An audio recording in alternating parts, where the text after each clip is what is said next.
Olá, eu me chamo Lara Brito e estou aqui mais uma vez no nosso programa Papo Neurocol. Muito obrigada pela sua audiência, pela sua presença aqui conosco. Já está seguindo a gente por aqui? Ainda não? Não está seguindo aqui a gente no Papo Neurocol? Então eu te convido a seguir rapidinho, não custa nada e não dói. E por falar em dor, eu estou hoje aqui com a doutora Renata Cavalcante, lá da equipe da Neurocol, e ela veio bater um papo aqui conosco. Tudo bem, doutora Renata? Tô bem, e você, Lara? Tudo bem, seja bem-vinda mais uma vez. Obrigada pela sua presença. Obrigada. Eu sei que é correria, mas você está aqui conosco. Muito obrigada. Obrigada pelo convite. Coisa boa. Doutora, conta aqui pra gente, quais são os casos que mais aparecem no seu consultório? Qual que é a dor número 1 das reclamações lá no seu consultório? No meu consultório, especificamente, fica ali empatado a dor de coluna e dor de cabeça. Eu também fico na dúvida se dói mais a minha coluna ou dói mais a minha cabeça. Esses são os campeões. São os campeões. E na sua experiência dentro do consultório, essas dores na coluna se dão a quê? Olha, na minha experiência, a dor na coluna, muitas vezes, ela está muito associada à alteração mesmo postural, a falta de atividade física, porque a nossa coluna ela é sustentada pela musculatura. E muita gente passou até mesmo por limitações, até físicas também, né? Não consegue fazer uma atividade física para esse fortalecimento muscular. E daí a coluna, ela fica mais frágil, porque a tendência é evoluir com doenças degenerativas. Nossa coluna é uma articulação, né? E quando a gente não faz atividade física, a gente não tem uma boa sustentação, eu vejo que essa evolução, ela ocorre de maneira mais rápida, né? E no nosso dia a dia, na nossa correria, agachar de uma forma ali um pouco sem cuidado, carregar peso de uma forma também sem vigilância, eu vejo que pode piorar as dores. Colchão. Nós não temos muito o hábito de trocar colchão, a gente tem que trocar o colchão com uma frequência um pouquinho mais curta do que o conhecido. Tem gente que passa seria quanto tempo? O ideal é trocar o colchão a cada 2 anos. Dois? Né? Dois anos? Ninguém faz. Ou pelo menos... o pessoal da garantia de 10 anos com o colchão tá errado. Ou pelo menos virar o colchão, né? Atualmente tem uns colchões mais modernos que não vão pegando tanto o formato do corpo, né? Mas eu digo de... Então isso é uma verdade, o colchão não é mito. Não. Assim como o travesseiro também interfere na coluna. Interfere bastante, tem que ter essa preocupação. Porque isso piora, né? Isso agrega. Se eu já tenho uma doença na minha coluna e dependendo da minha postura, dependendo do jeito que eu durmo, tanto tempo, a gente passa metade da nossa vida dormindo, praticamente. Sim. O jeito que eu tô dormindo, o jeito que minha cabeça tá apoiada no travesseiro, isso predispõe muito à dor. Então eu vejo que várias vezes na hora que eu vou examinar o paciente, esse componente muscular, esse componente miofascial, ele tá muito presente. E a gente conseguindo melhorar, o paciente começando a fazer uma atividade física, o paciente fazendo essa modificação nessas variáveis que ele consegue fazer. Faz muita diferença. Faz muita diferença. Olha e só, daí como é importante. Muito importante. Daí a gente faz a triagem com os exames. É claro que eu tenho que excluir alguma coisa mais urgente, né? Sim. Ou uma causa pontual, vamos supor, o paciente ele tem realmente uma hérnia, ele tem uma instabilidade na coluna, a degeneração dele já está bem avançada. A gente precisa detectar isso com os exames. Na cabeça, da mesma forma, eu tenho que ver se a dor, ela tem algum sinal de alarme ou não, fazer meu exame para eu ver se, por acaso, ela tem alguma alteração estrutural, até mesmo uma lesão, ela pode se apresentar com dor de cabeça no início. Então, a gente tem que fazer os exames, fazer o exame físico, que é essencial, ver como é a rotina do paciente e daí a gente seguir o tratamento. Seguir o tratamento para ver. E então as dores na coluna são praticamente provocadas. Ou pioradas. Assim. Ou pioradas. Ou a gente já tem a doença e daí a gente piora um pouco Piora um pouco. Mas que consegue uma boa melhora tratando essas variáveis. Consegue. De início, assim, né? Se todo mundo já melhorar, fizer atividade física, melhorar a questão postural, melhorar o colchão, o travesseiro, eu já tenho um ganho excelente. Já consegue ter um ganho. Doutora, colchão de mola, sem mola, duro, macio, como que é? De colchão... Utilidade pública, hein, gente? Anota aí. O colchão, quando ele é muito, muito mole, quanto mais fácil dele ficar, de ter aquela... Como é que eu vou te explicar? Pegar mesmo o formato do corpo, é mais como pior. É pior porque você vai habituando àquilo, né? O de mola sua coluna acaba que, em vez de ela relaxar, ela faz aquela curvatura. Ela faz aquela mesma curvatura de anos acumulando ali, né? Tanto é que se você tá dormindo de um lado, você vai dormir por outro lado da cama que você não tá habituado, você vê que já tem um pouco de diferença, né? Sim. Isso piora a sua dor. Isso é diretamente relacionado à piora mesmo. Mas colchão a gente tem diversos tipos, né? E isso varia também de acordo com o próprio organismo do paciente. O peso do paciente. O peso, né? Mas de praxe você indicaria, assim, vamos dizer assim, que tá todo mundo assistindo a gente, pesado, leve, seria um colchão de mola e um colchão um pouquinho mais firme. Um pouquinho mais firme. Não muito firme. Não muito firme, não muito mole. E fazendo a observação, que é o mais importante.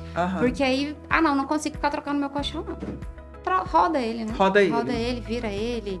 Tem alguns que não dá pra virar, isso vai rodando, e aí você vai modificando. É importante. Isso tudo, é importante. Excelente dica essa, doutora. E uma o travesseiro dica fácil. também não pode ser muito alto nem muito baixo, porque aí vai sobrecarregando a musculatura aqui do pescoço e fazendo tensão muscular e desencadeando. A gente tem nervo que passa do pescoço, sobe até o topo da cabeça. Isso vai piorando muito a dor. Olha, outro detalhe, eu nem sabia então. Então as dores de cabeça nós podemos provocar também.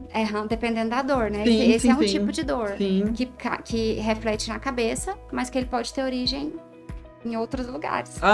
E as dores na cabeça, doutora? O que mais você vê, assim? O que está relacionado? Qual doença que está relacionada à dor de cabeça? É a enxaqueca? Eu vejo mais enxaqueca. É enxaqueca mesmo? Eu vejo, no meu consultório, eu vejo mais... É diferente o que eu vejo no consultório e o que eu vejo no hospital, né? Porque para o paciente chegar até o hospital, ele tem fatores de alarme para essa dor. De cabeça, quais são? Paciente que vomitou, paciente que desmaiou, teve alteração do nível de consciência, teve algum déficit, né? Parou de mexer perna, parou de enxergar ou rebaixou, enfim, alguns sinais de alarme que tem que ser investigados. Geralmente esse paciente até já vai para o pronto-socorro. E aí existem causas bem mais graves também, né? Sim, até pelos sintomas. Até pelos sintomas. No meu consultório, da parte não cirúrgica, né? Da parte que eu vejo mais... Vou dizer tranquila, mas a dor é forte e a dor é limitante. Enxaqueca e também uma cefaleia que chama cefaleia de Arnold, que é desse nervo que a gente estava conversando, nervo occipital maior, que a partir da inflamação... Do lado esquerdo ou direito que ele fica? Os dois. Os dois. A partir de alguma tensão muscular, ou ele inflamou por algum motivo, ele dói e ele ramifica para cima e daí ele dá uma dor difusa na cabeça. O paciente chega para mim muitas vezes com uma dor na cabeça e a partir do exame físico a gente vai ver que pode ser essa cefaleia de Arnold. E você consegue esse diagnóstico através da clínica e dos exames. Isso. Da clínica a gente já consegue ter. Você já conhece? Do exame físico a gente já consegue ter o diagnóstico. E a enxaqueca também, o paciente... Ele tem fatores associados, né? Alguns escotomas visuais, o barulho é ruim, a luz é ruim. Geralmente o paciente sabe alguns fatores desencadeantes. Eu comi um chocolate, desencadeou minha dor. Tem questão alimentar também, que pode piorar. Então a enxaqueca também tem muitos esses fatores desencadeantes. E aí para crânio, geralmente o mais frequente que eu vejo são essas causas. Só que eu sempre faço a investigação, eu sempre faço os exames. Porque eu preciso saber, eu preciso ver se realmente é o que a clínica está me dizendo ou se tem alguma coisa associada mais grave. Hoje a gente tem uma gama de exames que a gente faz e que a gente tem disponível, então eu acho que a gente tem que fazer a investigação mesmo. Eu já acho que eu já vou deixar um horário marcado aqui, doutora. Com o maior prazer. Eu já vou ter que ir lá ver a cabeça, a coluna, porque eu me incluo nessa estatística. Não, eu te vejo com o maior prazer. E hoje tem muitos tratamentos bons, por exemplo, até a questão que a gente já conversou em outros episódios sobre bloqueios de procedimentos pouco invasivos, mas que não deixam de ser invasivos, às vezes a gente faz um bloqueio desse nervo que a gente estava conversando, infiltra, desinflama ele e já alivia muito. Acabou, e já acabou. Mesma coisa a coluna, né? E daí a coluna, igual tem fator de risco, fator de alarme para crânio, para coluna eu também vou ter. Eu vou examinar o paciente, ver se ele não tem dificuldade de movimentação, alteração de sensibilidade. Isso já me liga um sinal que pode estar acontecendo alguma coisa ali que pode até ser cirúrgica, mais grave. E daí a gente vai fazer o exame e avaliar. Não tem, eu não preciso operar essa coluna, tem degeneração, tem a dor, não está respondendo com medicação, por exemplo, e mudança de estilo de vida. A gente tem também vários tipos de infiltração, bloqueios, que eu consigo fazer e dar um resultado excelente para o paciente. Na verdade, pelo que eu estou entendendo, é feito diversos tratamentos para evitar uma cirurgia. Que todo paciente, eu imagino que todo paciente quer evitar uma cirurgia, porque tem o tempo de recuperação, Alguns um a pouco gente mais consegue evitar, né? Outros a gente vê o exame, realmente a gente não consegue Não tem como. segurar. O que você opera mais, doutora? A coluna ou a cabeça? Atualmente eu opero mais coluna devido a tratamento cirúrgico do eletrodo, que ele é implantado na coluna, né? Tá. E também os procedimentos menos invasivos que eu faço, que são bloqueios e risotomias, também de coluna. Então a coluna dá mais trabalho. De modo geral, eu falo assim. Sim. Os seus pacientes, o problema então, atualmente, os procedimentos que eu faço são mais na coluna mesmo. De coluna mesmo. Você tem ideia de quantas cirurgias você já fez aí nesses seus 10 anos de profissão, doutora? Não tenho muita ideia. Agora, o que eu estou contabilizando para levantamento de estudo, que são os eletrodos, eu e a equipe Neurocol, acho que só esse ano a gente já deve ter feito uns 20 ou mais de eletrodo, que já é um número muito bom. 20 esse ano? Só esse ano, pelo menos. De indicação de vocês, assim. De indicação nossa. E acontece muitas vezes de chegar o paciente lá, porque como a senhora é ótima, quando você é especialista em dor, acontece muito do paciente chegar lá com uma indicação cirúrgica e você vê o exame e fala, não, a gente tem uma possibilidade aí de tratar e talvez a cirurgia possa ser ou adiada ou pode ser eliminada. Isso já aconteceu. Aí, e frisando sempre que não nos casos de indicação clássica, né? Sim, Porque falando de coluna, se o paciente tem um déficit, tem uma hérnia ali causando já compressão, uma instabilidade ou fratura, não tem muito que a gente conversar sobre isso, não né? Tem que fazer. Agora, às vezes chega com uma indicação que, não, vai me operar porque devido à minha dor, eu mostro para o paciente outros tipos de tratamento menos invasivos, né? E a gente faz, assim, uma tentativa. Atualmente, eu e meus colegas da Neurocol, a gente tem já essa organização em relação às indicações, quando não urgência, de começar sempre do menos invasivo, para daí o mais invasivo. Essa é uma conduta médica lá da Neurocol. Isso. Vocês começam com menos invasivo. Até conseguir uma resposta bacana para evitar uma cirurgia. Não conseguir uma resposta, olha, então realmente a gente vai ter que fazer a cirurgia. A gente sempre expõe as possibilidades terapêuticas, né? Vamos tentar primeiro esse bloqueio, primeiro essa risotomia. Se não der, realmente eu vou ter que operar sua hérnia, realmente eu vou ter que... Geralmente é uma decisão do médico ou do paciente, ou uma decisão em conjunto. Porque às vezes pode ter paciente que fala assim, não, eu já não aguento mais, eu não quero tentar mais nada, eu quero ir direto para a cirurgia. Qual que é a conduta lá da Neurocol? Vocês falam, olha, realmente você precisa, a gente vai tentar essas terapias e depois vamos para uma cirurgia. Ou o paciente chega lá e fala, não quero saber, você opera aí agora. Depende bastante, assim, a gente leva muito em consideração o que o paciente fala, né?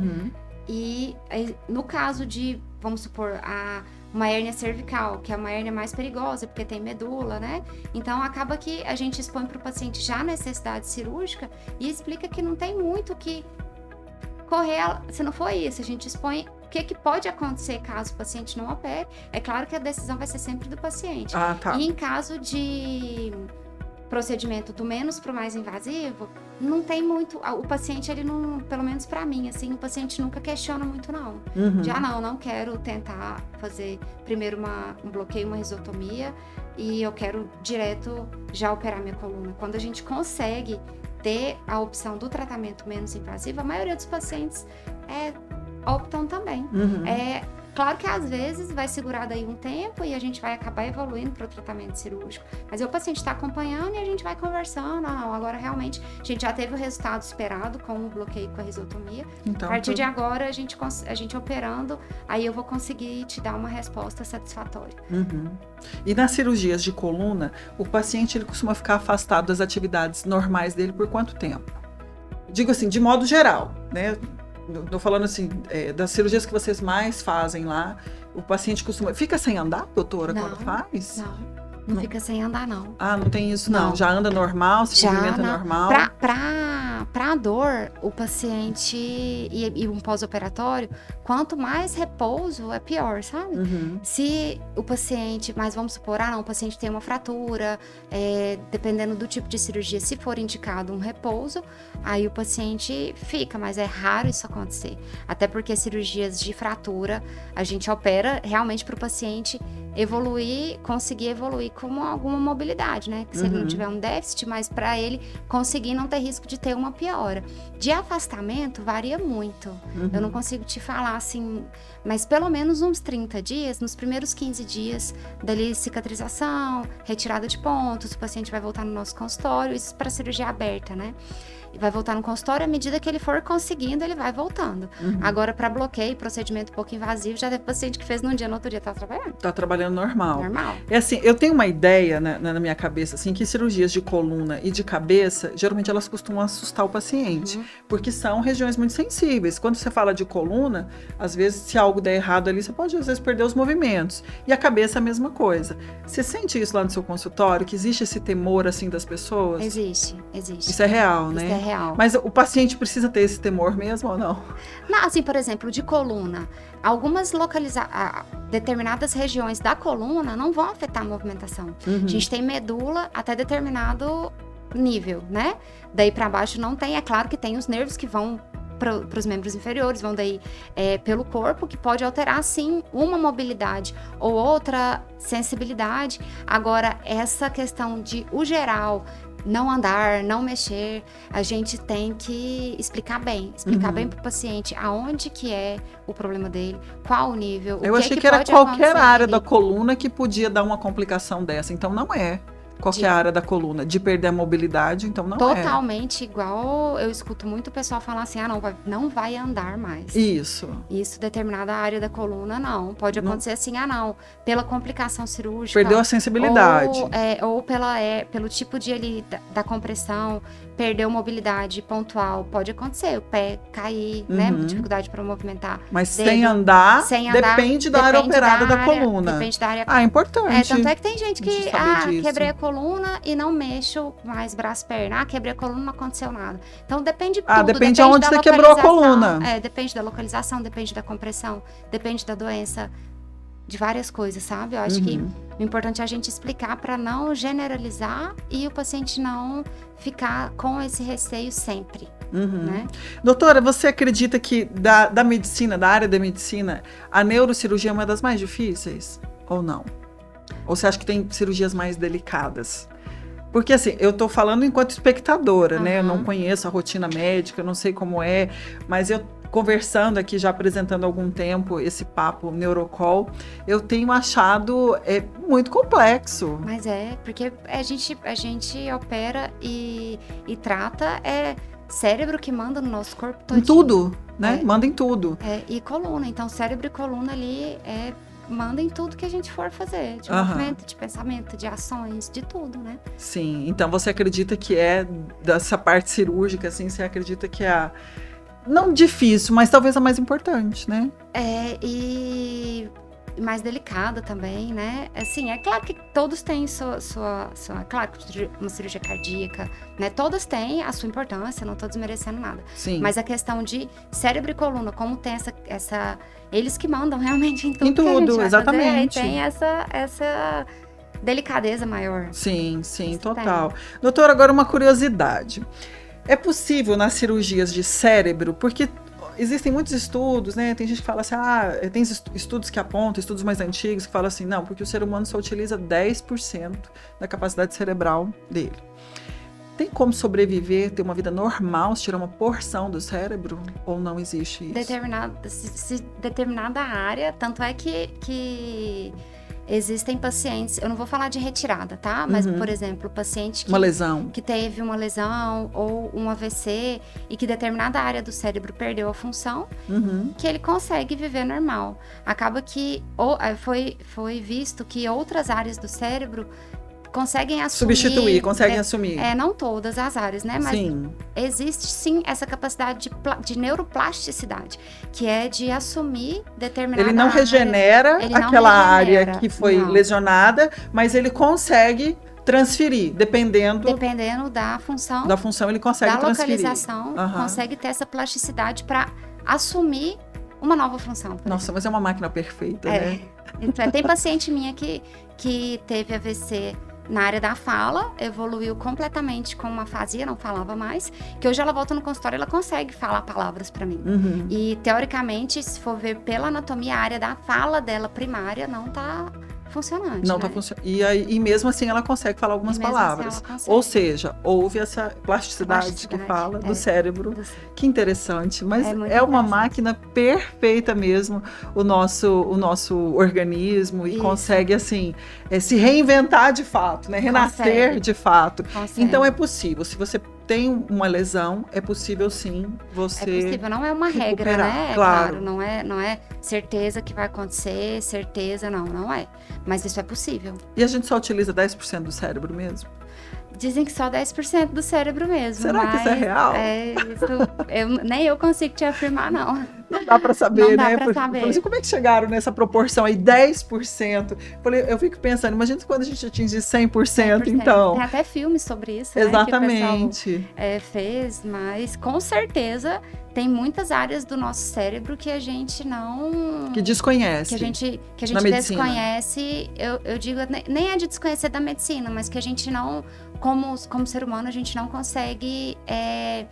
utilizar toda a função. A gente não consegue explorar toda a função de todo o cérebro. Mas o cérebro todo já foi mapeado na medicina? Todo já foi mapeado. Todo ele. E aí, diante desse mapeamento, falaram assim, só usamos 10%. Aí botaram esse número de só 10%, que daí eu consigo te... que isso aí provavelmente com o avanço dos estudos, o avanço da medicina, da ciência, isso certamente vai mudar, porque a medicina não é uma ciência exata, ela muda toda hora. Aqui nós estamos conversando, daqui um ano, dois... já pode falar, já mudou completamente. Agora a doutora Renata vai falar pra gente, porque nós estamos aqui nesse maior bate-papo, tenho certeza que você já escolheu ela como médica, porque todo mundo tem uma dorzinha. Doutora Renata, aonde é que você atende? Consultório, eu tenho uma clínica no setor aeroporto chamada Neuronúcleo, que eu atendo lá. Atendo também no Hospital Santa Mônica. Atendo alguns pacientes em Anápolis, no CRA em Jundiaí. E procedimentos eu faço no Hospital Santa Mônica, lá em Anápolis também, no Evangélico e no Ânima. E também estou fazendo procedimentos no Hospital São Francisco, aqui em Goiânia. Então tem muitos lugares para te achar aqui, muitos então. Lugares. Só anotar aí, Renata Cavalcante, neurocirurgiã, que é facinho de você achar. Agora tem uma coisa que eu estou vendo que está acontecendo um movimento na medicina também, que é a questão dos planos de saúde. Eu vejo que muitos médicos, eles estão recusando as consultas pelo plano, mas acaba que na hora de fazer os exames, o plano acaba autorizando, ou eles até têm esse credenciamento, né? Se alguma pessoa aí que está nos assistindo quiser te procurar, como que funciona? Atende plano? Atende? Depende do plano? Como que é isso? Como eu faço bastante procedimento, eu consigo, a maioria dos meus procedimentos, fazer pelo plano, graças aos hospitais que atendem ao plano. Então eu fico ali baseando nos planos que os hospitais atendem, para daí eu conseguir fazer os meus procedimentos. Eu não tenho cadastro em nenhum plano de saúde. Consigo alguns pacientes, eu atendo por plano, principalmente via hospital, né?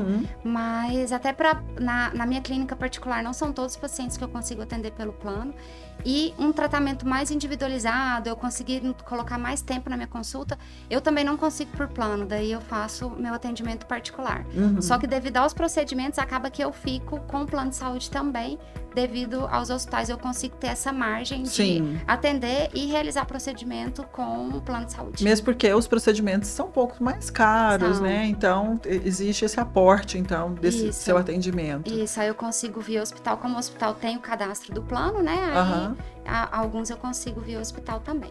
Tá certo, doutora, muito obrigada pela sua presença, foi ótimo o nosso bate-papo, muito esclarecedor, falamos muito sobre dor, que eu tenho essa ideia de que muitos brasileiros aí reclamam sempre de uma dorzinha aqui ou ali, então a gente aprendeu que dor não é normal. Obrigada por explicar, foi uma aula, todos os programas que você participou, e eu gostaria que você deixasse suas considerações finais. Obrigada, viu? Obrigada pelo convite, gostei muito de participar.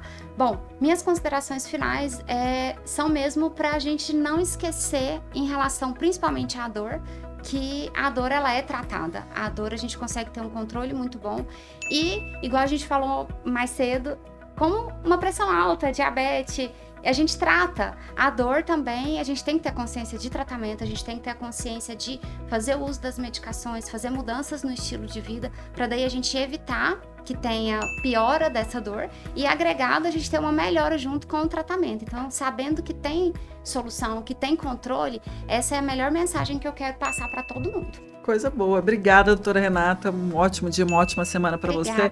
E até os próximos. Até. Obrigada. Tchau, tchau, pessoal.